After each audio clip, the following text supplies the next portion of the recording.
Well, thanks, Carrie, for that warm introduction. And I'd like to thank the Gairdner Foundation for sponsoring this amazing event and all the great work that you do in promoting science, and York University for getting my entire lab up here. And it was amazing for them to make the trek this morning. So I'm going to kick off this afternoon talking about making memories. So my lab is really interested in understanding how the brain encodes, stores, and uses information. We think that this is like a fundamental property of the brain, and understanding this very fundamental process is important, not just for understanding memory, but also for understanding a range of diseases. You can think of everything from Alzheimer's to autism might involve a disruption in this sort of processing of information. So we have started looking at the places in the brain that store a memory. And we're really guided in our search for the places in a brain that store a memory by Dan Schachter. Now, Dan Schachter is the William R. Kennan Jr. Professor of Psychology at Harvard University. And he's a very distinguished professor. He writes amazing books and articles, a real thought leader in memory. This is Dan Schachter as he is today. This is a picture of Dan Schachter as he was in 1978. Now, Dan Schachter did his PhD at the University of Toronto in the lab of Endel Tulving. And of course, Endel Tulving, along with Brenda Milner, are Gairdner Award recipients. Now, Dan is a very remarkable, very smart guy. And while he was doing his PhD research, he had a casual conversation in the hall with one of his peer graduate students. And they realized that although they used the term engram, which is similar as a memory trace, that bit in the brain that stores a memory, that he actually had no idea about the scientist who invented the term. We have great histories of scientists written about Cajal, about all these other people, but what about the person who invented the term engram? Whatever happened to this person? And so this is a picture of Dan Schachter when he was on a sabbatical. Yes, you can do a sabbatical when you're a PhD student. When he went to Zurich to actually track down the letters and find out a little bit more about this scientist who coined the term engram. And while he was there, he ended up doing a lot of research on this, and he ended up, while still a PhD student, writing a book called Stranger Behind the Engram. And this book was recently updated to become Forgotten Ideas, Neglected Pioneers, Richard Semin, and the Story of Memory. And this is about a scientist named Richard Semin who did a variety of really cool and interesting thought experiments about memory and how they're organized, and really came up with the term engram. So when I first teach my class, sometimes I teach a Psych 100 class, and I say the term engram, people think, oh yeah, I've heard that term before. The person who really introduced the term engram was Carl Ashley. But that isn't true. Carl Ashley came along and did the first sort of experiments on engram and popularized the term engram, but it was really Richard Semin who was the sort of the philosophical driver of this term. So what Carl Ashley wanted to do was to try and find the place in the brain that stored a memory. Where exactly is an engram?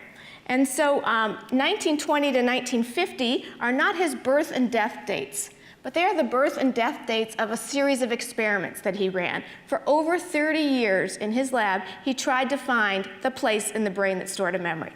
So in one of these experiments, for instance, he would train rats on a task such as running this maze, and after they had learned this task very well, he went out and lesioned different bits of the cortex, trying to find where in the cortex this engram for this maze running might be stored.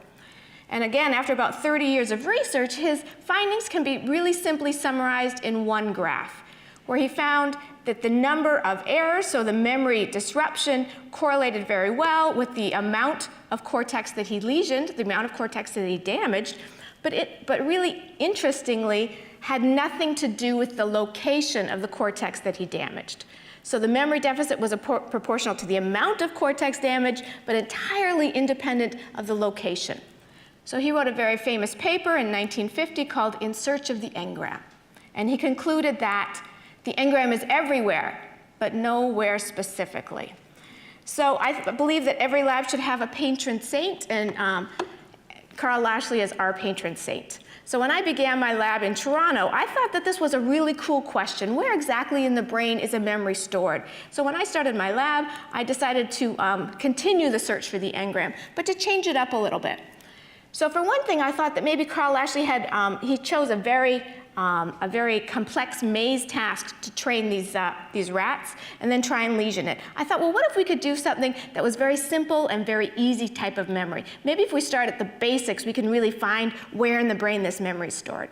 So we used auditory fear conditioning, which Ty has already told us about very elegantly. And in our experiments, we do a single tone shock pairing. So we place mouse in a context, single tone shock pairing. And then at any time for the rest of the mouse's life, about 2 years in the lab, we can play the tone and ask, is the mouse afraid? And that will show us that they have a good memory, that the last time they heard the tone, they got a foot shock. So it turns out assessing fear in humans is quite easy. This is a picture of my daughter, Charlotte, dressed up in some sort of Halloween costume where she went as a barmaid. And here you can see just by looking at her that she's fearful. Here she's disgusted. Here she's really bored and wants to watch her iPad. We do the exact same experiment in a mouse. We get very different results. So even though I have a PhD in psychology, even I have a hard time figuring out that this mouse is afraid and that this mouse is bored and wants to watch his iPad. So instead, what we try and do in the lab is to tap in what a mouse normally does when it's afraid. And if you're a small creature that gets predated a lot, when you're afraid, you adopt a crouched, motionless posture referred to as freezing. So our test of memory is always going to be the amount of time that a mouse spends freezing when we replay this tone.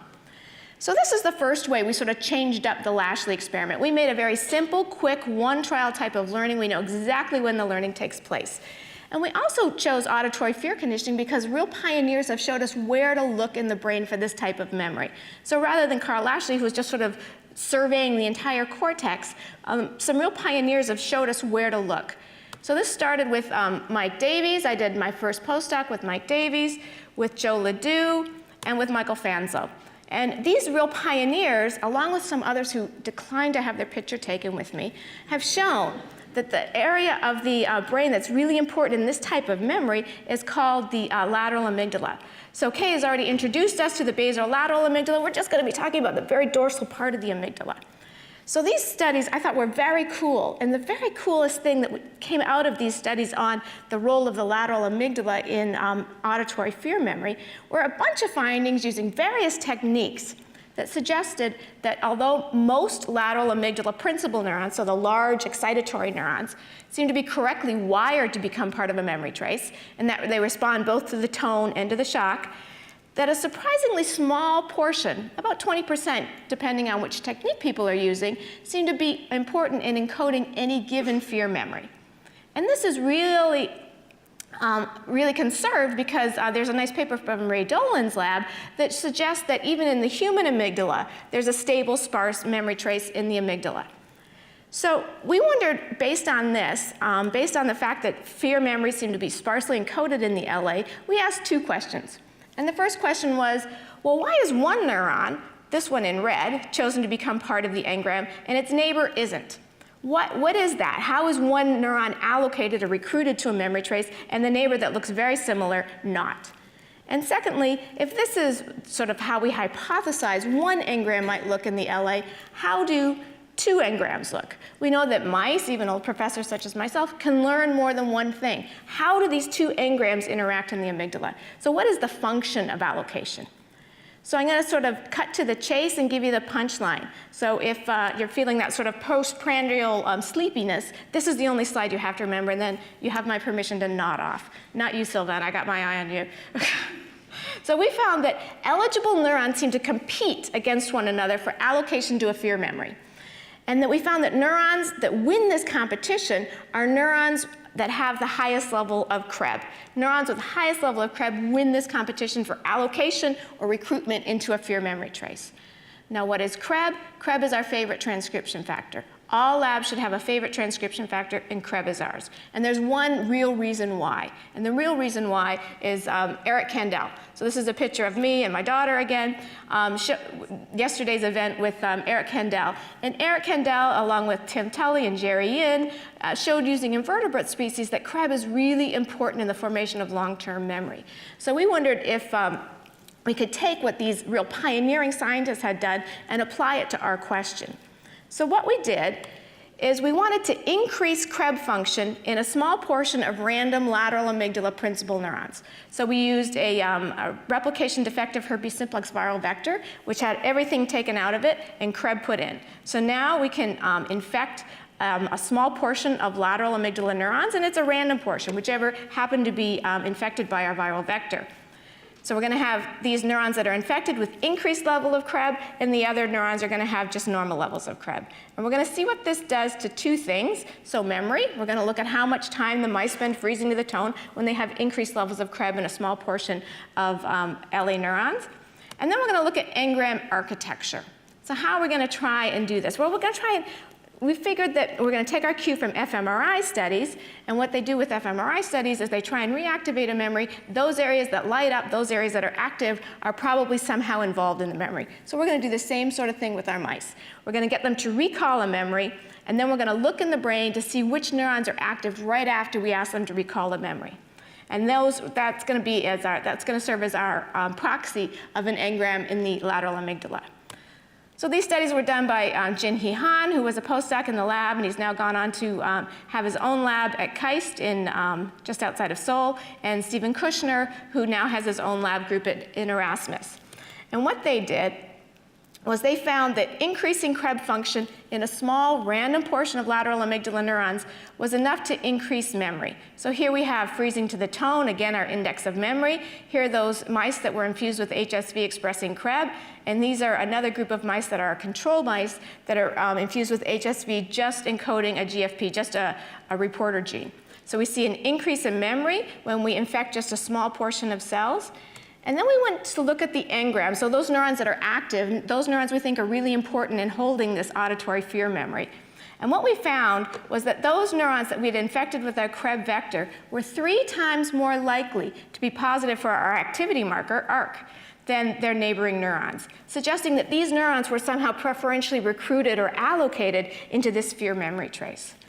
So then we did the opposite experiment. This is what happens when we increase Creb in a small random portion of neurons. But what happens when we do the exact opposite? We decrease Creb in a similar portion of random neurons in the LA. And to do this, we used a dominant negative form of Creb, again in our HSV vector. And this dominant negative form of Creb has an alanine instead of a serine at the critical 133 phosphorylation site. So this decreases Creb like a Creb antagonist. So we hypothesized that absolutely nothing would happen to memory because the remaining number of neurons with presumably normal levels of Creb would be more than sufficient to hold a memory. And this is in fact what we saw. So we figured that the engram would be in other neurons and not in these neurons with decreased Creb expression. So first off, as we had predicted, when we infuse our mutant Creb, so we decrease Creb in a small percentage of neurons, we see no effect on memory. It's the same as in our control mice. So decreasing Creb in a small number of neurons doesn't do anything. And this can be explained by our findings when we try and visualize the engram. So now our infected neurons, which have decreased levels of Creb, are now 12 times less likely to be part of the engram than their non-infected neighbors, as if these neurons are being actively excluded from the engram. So together, we thought this was fairly good evidence that neurons compete for allocation to an engram, and neurons with the highest levels of Creb seem to win this competition. But again, these studies are really cool, but they're very correlational. If we think that neurons that have highest levels of Creb, these winning neurons, are really the ones that are carrying the engram, the real experiment to do would be to target just these neurons after a mouse has learned something. And we think that this is the experiment that Lashley would have done if the tools were available to him at the time. So what we did in this next experiment was exactly the same as before. So we're going to overexpress Creb or GFP in a small population of neurons, and then using a trick using a diphtheria toxin receptor mouse, which we can use diphtheria toxin to kill just those cells that we've infected with a systemic injection of diphtheria toxin, allowed us to do this experiment. So we're going to train mice. Then we're going to kill either those cells we've infected with Creb or cells we've infected with GFP in another group of mice. So first we're going to test the mice before there's been any killing. We see good memory in both groups. And then we're going to kill just those cells we've infected, just those cells that we think are really important in the engram or the memory trace supporting this auditory fear memory and test the memory again. So when we do that, when we kill these cells that are overexpressing Creb, we see a memory decrease, suggesting that these cells are really important. And our control group, where we kill a small random population of cells, the cells that are just expressing GFP, we see no decrease, suggesting that it's only when we kill these cells overexpressing Creb, these cells we think are important in the engram, do we decrease memory. So we were very excited about these findings, but then, as things happen, Asim Rashid and Chen Yan joined my lab, and they said, Sheena, come on, killing cells is so last decade. You got to get with the times. You got to use some of the modern molecular techniques to manipulate cell function. So this is me getting with the modern techniques. And the first modern technique we're going to use was pioneered by Brian Roth's lab at the University of North Carolina. And Brian Roth, what he did was engineer G-coupled protein receptors into something he called DREADs. So DREADs stand for designer receptors exclusively activated by designer drugs. So what they are engineered GPCRs that no longer are activated by the endogenous ligand, but instead seem to be more activated by a small inert ligand called CNO.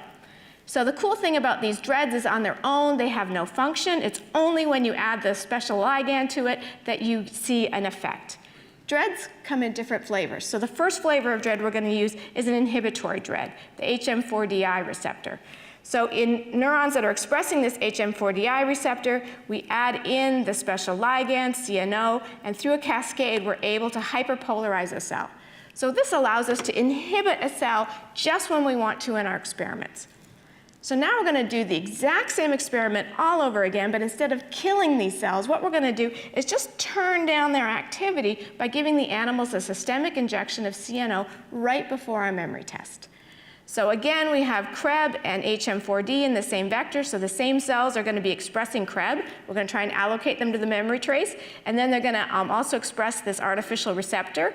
When we give them a systemic injection of CNO, we're going to try and turn down the activity of just these cells. And when we test memory, we see that only in the neurons that we're expressing Creb and we decrease their activity right before the test session do we see a disruption. We see no disruption in all of the other control groups. So just expressing the HM4DI alone or just giving a systemic injection of CNO alone is not enough to decrease memory. So this is Bamberg, Boyden, Dijsselroth, Hagemann, Miesenbach, and Nagel. And together they won the 2013 Brain Prize for the invention and refinement of optogenetics. So now we're going to use some of the tools invented by these pioneering scientists to answer our question about where memories are formed. What does an engram look like? So the first thing we're going to do is take advantage of halorhodopsin, which is a light-activated inward chloride pump. So when you shine a certain wavelength of light, you get an influx of chloride ions, and that gives you, again, hyperpolarization, so you can inhibit these neurons. So we're going to do exactly the same experiment as before. We're going to have neurons expressing both Creb and halorhodopsin. We're going to have our control groups. We're going to train mice, and we're going to test them under two conditions. So we're going to test them with the light on to decrease the activity of those infected cells, and then we're going to wait for the cells to presumably return back to normal, and we're going to test mice again. And this is a really powerful design, this within subject design. Every mouse serves has his or her own control, so it gives you a very powerful way to see the effect of what these cells overexpressing Creb are doing in memory. And when we do this in the group that is expressing both Creb and halorhodopsin in the same small portion of lateral amygdala neurons, we see normal memory without the light being turned on when the activity of the neurons overexpressing Creb is normal. We turn on the yellow light, we see a decrease in memory, suggesting that when we turn down the activity of just these cells overexpressing Creb, we see a memory deficit. We do the same thing in all of the other control groups, we see no effect. So it's only when we decrease the activity of these cells overexpressing Creb do we get a memory disruption. Now halorhodopsin is a chloride pump. We've gone on and used engineered chloride conducting channel rhodopsins, so it's more efficient than the pump, it's a chloride channel. So using the same sort of strategy, when we decrease neurons overexpressing Creb using IC++ or IC1C2, these newer inhibitory opsins, we see an even more drastic effect.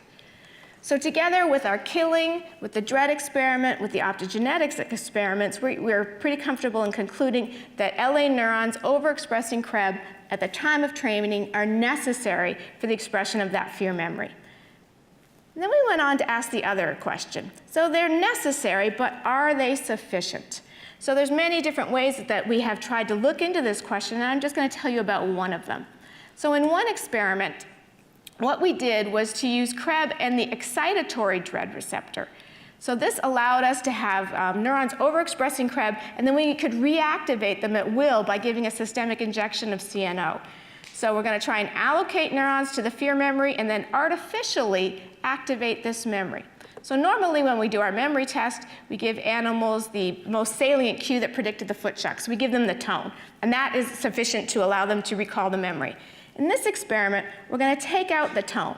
And instead of having the tone being presented, we're going to try and give them an internal retrieval cue. So we're going to try and reactivate the memory trace that we think is really important in this fear engram. And we're going to see if the mice will freeze just by reactivating the cells in the head rather than having an external retrieval cue. And when we do that, we see only in neurons that are overexpressing Creb, when we reactivate them, do we see an enhancement in freezing. We don't see it in all of the other groups. So this, along with some other experiments, we think is fairly good evidence that neurons overexpressing Creb are not only necessary, but sufficient for fear memory. So this is my daughter Charlotte again, a few years ago. This is one of the t-shirts that the lab bought her, called the Creb effect. And she is asking the all-important question: why are neurons overexpressing Creb so special? I mean, I've told you they're both necessary and sufficient for an auditory fear memory engram, but what is it about these cells overexpressing Creb? Why are they so special? Now, as I mentioned, Creb is our sort of lab transcription factor, and we love it because it does so many different things. It's important in apoptosis, survival, differentiation, neuronal excitability, glucose metabolism, and proliferation. Which one of these, or what combination of these, we wondered, is really important in this Creb effect, this allocation effect? And so we turned to the work of Rob Malenka at Stanford, who did some really cool work with Eric Kandel's lab to show that Creb increases neuronal excitability. So Adelaide Yu, a postdoc, and Valentina Mercaldo, another postdoc in the lab, they came to me and said, well, if we think that neurons overexpressing Creb are preferentially recruited into a memory trace because they're more excitable, can we just cut out the middleman? Can we just artificially make a cell more excitable without directly targeting Creb? Is it possible to recapitulate the Creb effect, so enhanced memory, those cells that are overexpressing Creb more likely to be recruited into the memory trace just by increasing their excitability? So they did this in a very cool paper where they used both optogenetics and chemogenetics to artificially increase the excitability of a small population of neurons right before training, enhanced memory, and these neurons that they had manipulated seem to be preferentially recruited into an engram. So together with this, we concluded that allocation to an engram is a competitive process between neurons, and the winner is based on relative excitability. And one of the ways to increase relative excitability is Creb. Creb just happened to be the first one that we came upon. So we're really excited about our studies looking at allocation to an engram. And we're even more excited that it seems to not only occur in our tasks, in the lateral amygdala and auditory fear conditioning, but we are starting to see really similar processes in different types of, in different brain regions, subserving different tasks. So in the lateral amygdala, our work looking at auditory fear memories, looking at a rewarding memory, along with the wonderful work from Alcino Silva, who unfortunately cannot be with us today. He's also shown in the lateral amygdala, in retrosplenial cortex. It's also been shown an allocation-like effect for memory, has also been shown in the dentate gyrus, in the piriform cortex, and in CA1 of the hippocampus. For instance, in the piriform cortex, Richard Axel has a very cool paper where he can change which neurons are part of an odor fear memory. And in CA1 of the hippocampus, Albert Lee at Janelia has shown that just increasing the excitability of one cell makes it more likely to become a place cell in a place cell experiment. So we're really excited about looking at the generalizability of allocation. Where is it in the brain? When is it used? When is it not used? What are the limitations of it? So now I'm going to switch gears just a little bit, and now that we sort of have an idea a little bit of how one engram is formed, we're going to start looking at how two engrams interact. So what is the overall function of allocation? So we thought, well, there could be sort of two poles on this, two extremes. So we thought if we have two different auditory fear memories, maybe the engrams overlap. So the same populations of neurons are involved in two different auditory fear memories. And we're going to call that co-allocation, similar population of neurons. And the sort of other pole, we're going to say, well, maybe it's entirely different populations of neurons. One population of neurons is involved in one memory, and another population is involved in another memory. And we're going to call that disallocation. And we wondered which the brain uses. So in our very first experiment, we did something very, very simple. We just trained mice on two different auditory fear conditioning tasks. So we used two different frequencies of tone. So we trained them in the first training session, and then we used a different frequency of tone in a different context and trained them in another training session. And the really clever thing we did was to vary the timing between these two training sessions. So it went from 1.5 hours out to 24 hours. And then we just said, well, what does this do to the level of memory for the second training event? And we found something really interesting. So we found that the second memory was enhanced if the first training session occurred 1.5, 3, or 6 hours before, but not 18 or 24 hours. And in control experiments, we found this wasn't just due to the stress induced by a foot shock. So this got us really excited. We thought, this is very cool. What is the difference between these two memories? If the inner training interval was 6 hours, the second memory was high. If it was 24 hours, the second memory was normal. What is it about these two things that the only difference seems to be time? So we thought, well, maybe what's happening with the 6-hour inner training interval is that the two engrams are overlapping and they're building on top of each other. So maybe the two memories are linked. We thought, well, how can we possibly get at that? And the first way we tried to get at that was to look at extinction. So we figured if two memories are linked, you can extinguish one memory, and if they're linked, the second memory would also look like it's extinguished.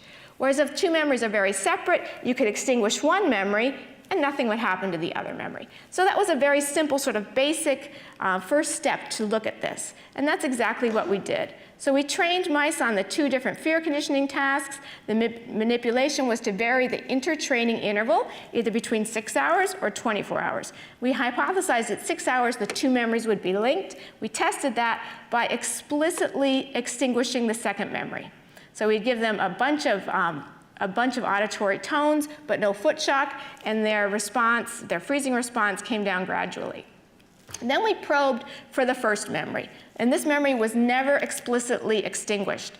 But when we probed for it in the 6-hour intertraining interval, we found a profile that looked like the first memory had been extinguished.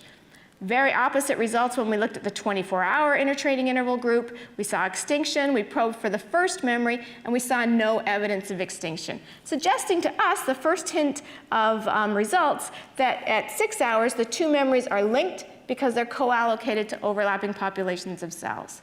So to look at this more directly, what we did was try to label the two different engrams and look for co-allocation between these two memory engrams. And indeed, we found evidence of co-allocation, so neurons that are activated by one memory are more likely to be activated by another memory in the 6-hour intertraining interval than in the 24-hour intertraining interval. And we were very excited about this, and we wondered what could be linking these two memories over this very short time period that doesn't link memories over this longer time period.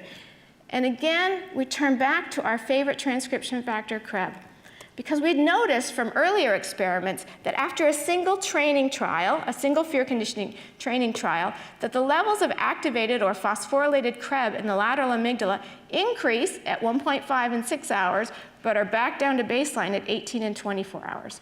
And this looked really similar to our memory enhancement experiment that we did using the similar time course, just looking at the two training events. So what we think really has been happening in all these experiments where we artificially overexpress Creb in a small population of neurons is really just artificially mimicking what happens naturally if you train a mouse a short period of time before a second training event. So that led us to the hypothesis that a first training event increases Creb, increases excitability in a small population of neurons for a time period. And say where it peaks at around 6 hours, such that if the second event occurs in this time period when these neurons have increased levels of activation, these same neurons are recruited to the second memory. These two memories are linked because they're co-allocated to the same population of cells, and the second memory is enhanced. Now, Creb, being our favorite transcription factor, also has a way of turning itself off. So about 12 to 18 to 24 hours after these neurons have had increased Creb will turn itself off by recruiting inhibitory Creb isoforms such as ICER, such that 24 hours following event 1, neurons that were more excited are now less excited than their neighbors, as if they're refractory. So if the second training session happens during this time, when the neurons that were initially more excited are now more refractory, an entirely new population of cells will be recruited to the second memory trace. So we thought this was a very cool hypothesis. I'm just going to spell it out for you here. So we hypothesized that two events separated by this 6-hour intertraining interval are co-allocated to a similar population of neurons, and the two memories are linked. Whereas the same two training events, now with a longer intertraining interval, are disallocated because they recruit different populations of neurons, and the two memories are separated. So if this is the case, is it possible to unlink normally linked memories, so memories trained 6 hours apart, and to link normally separated memories, memories trained 24 hours apart, by simply manipulating the excitability of a small population of neurons? So this was the challenge taken up by Asim Rashid, who's a postdoc in the lab, and we were very excited about it because it gave us a chance to collaborate with my close personal friend, Carl Dijsselroth. This is my selfie with him, the closest that we've ever been together, and especially Charu and Sunyun in his lab. And what we did was take advantage of this very cool construct that they had made. So this construct expresses both channel rhodopsin and halorhodopsin. So this way, in this sense, we can infect the same neuron with these two different opsins, the excitatory opsin and the inhibitory opsin. And just by shining different wavelengths of light, we can increase the activity of neuron, or we can decrease the activity of a neuron. So it's always the same population of cells, but now we have exquisite control over its excitability. So let me just tell you how this works in a one fear conditioning, one training event type of experiment. So we're going to take this vector that expresses both channel rhodopsin and halorhodopsin. We're going to put it into the lateral amygdala, where it's going to infect a small random population of lateral amygdala neurons. We're then going to turn on the blue light to activate channel rhodopsin to excite these neurons. And by exciting them, we want them to be allocated or recruited into the memory trace. So then we're going to train mice. Now, how do we know that these neurons that we've activated are actually part of the memory trace? Well, during the memory test, we're just going to turn them off. So these neurons we had excited, we're going to turn them off in the memory test. We're also going to test mice without turning them off, counterbalanced, to see if these neurons that we had artificially activated actually become critical components of the engram.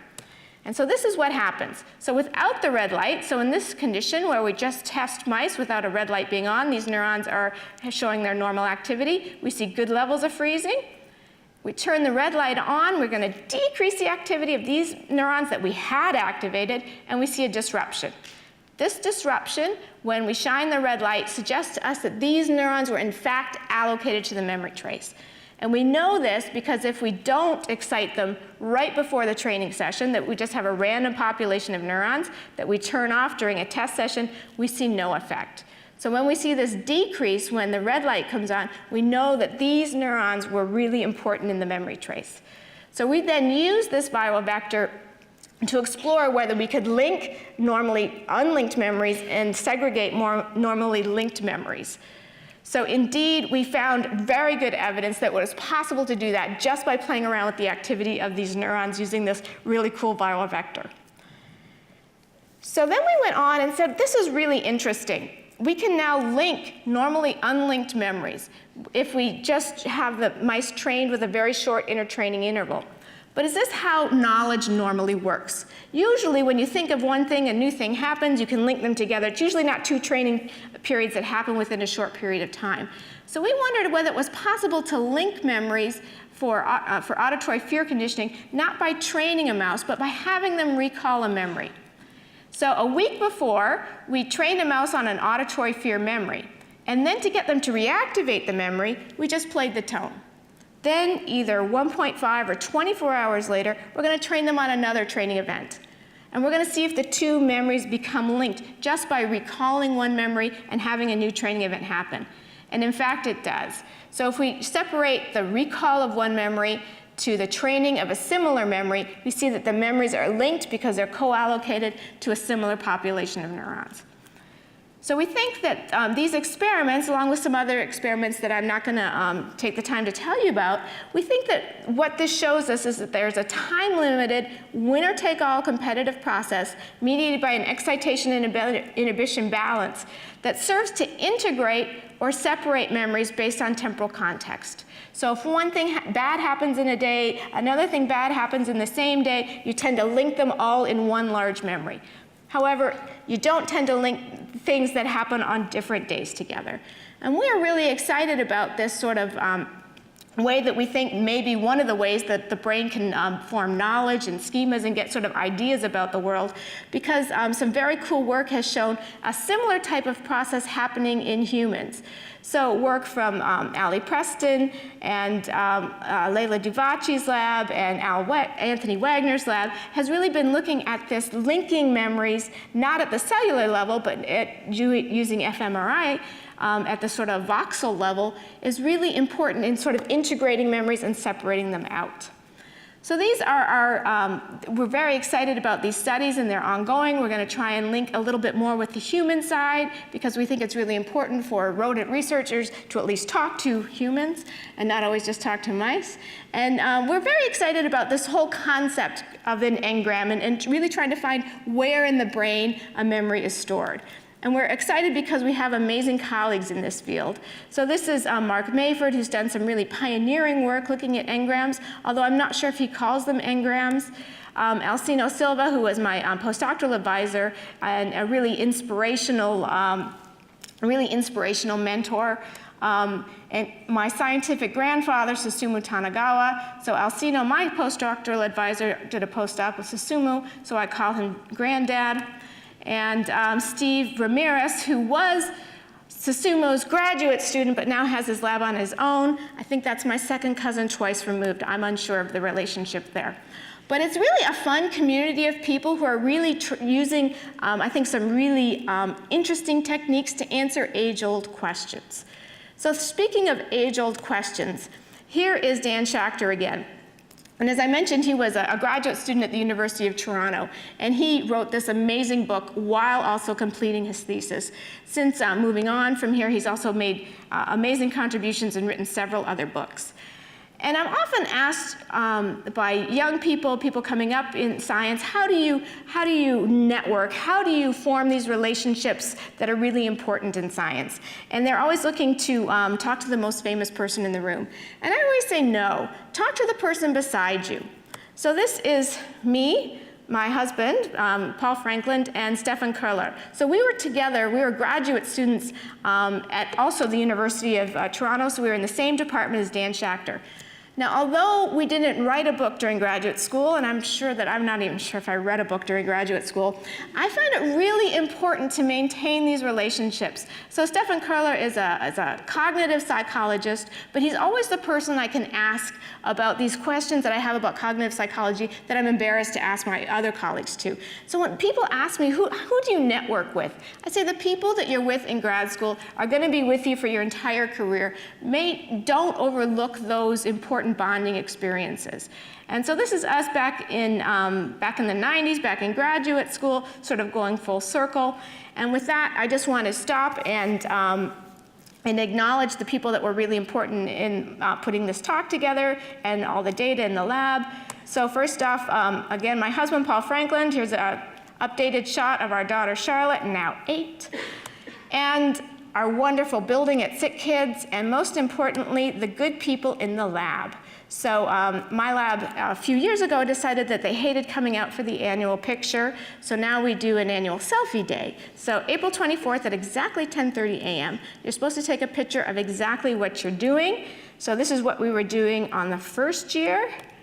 This is the more creative second year, the third year, and finally this final year. So with that, I want to thank Josselyn Franklin Lab. We have a good representation of them here today, and to thank all of you, Gairdner Foundation people, and York University. So thanks so much.